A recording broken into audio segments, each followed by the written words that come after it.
Hey guys, I'm horticulturist Gary Bonkman. It's time for another daily dose of hort. Well, I'm out here in the tomato patch, and as you can see, the tomatoes are really going pretty good since I last showed you me planting these. And what did I do? I lost all the tags, so I'm still waiting for some fruit to make sure I've got the right tags where they go. But they're flowering like crazy, and as you know, if you've been following Daily Dose since we've been doing this, I'm an avid seed saver. And so I'm already protecting flowers with the mesh bags and with the intent of harvesting seeds that are going to come true to type from all of these plants. I'm going to go ahead and reset the camera up. Kate's a little under the weather today, so I'm a one-man show. But we're going to do a close-up, and we're going to see why we go ahead and put these mesh bags on and why it's important to do that. So just hang on just a second. Well, one of the myths that I've been seeing on social media here lately is this idea that we need to plant two tomato plants together for cross-pollination. Well, that's really wrong because tomato plants don't need insects for pollination. It's all about the structure of the flower. And we can see the petals, and then we see that central cone right there. And that cone is made up of the stamens, which produce the pollen. And on the inside of that cone, there's the pistil, which receives the pollen for pollination.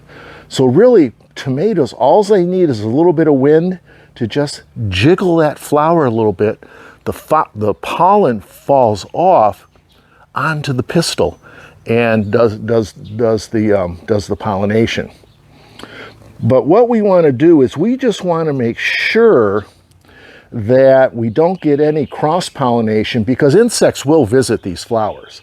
Even though they're not required for pollination, they'll still visit and could transfer pollen. So what we do is we take these mesh bags. These are like little jewelry bags you can get on eBay for, I don't know, listen, you get a lot for cheap, just let me tell you that. And when these flowers first start opening up like this, we go ahead and we put a mesh bag on there and then just close it up.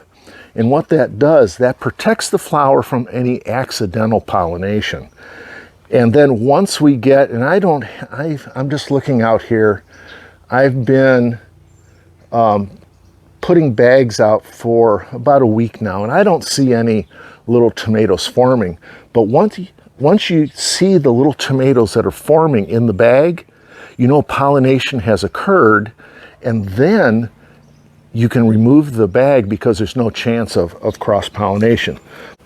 So we've got little tomato flowers that we've bagged. The idea is when we see little tomatoes form, we want to go ahead, we can remove the bag because pollination has occurred, but then we need to mark the groups of flowers. I was just looking, I didn't see any tomatoes that had formed yet in any of the bags that I've already put out. So I'm just going to demonstrate. Let's just pretend this group of flowers has little tomatoes on it. Well, we want to mark those some way, somehow. You can use yarn. I've seen people use little pipe cleaners.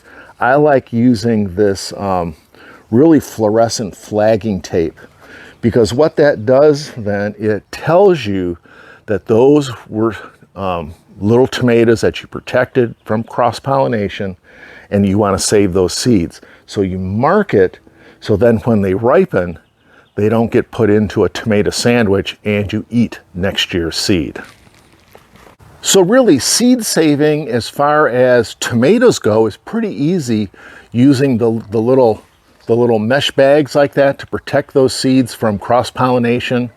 What we'll do when we start collecting some of these ripe tomatoes, I'll show you how to go ahead and clean, and then how you store your saved tomatoes so you can enjoy these tomato varieties year after year in your home garden. So thanks for joining me. We'll see you next time for another daily dose of hort.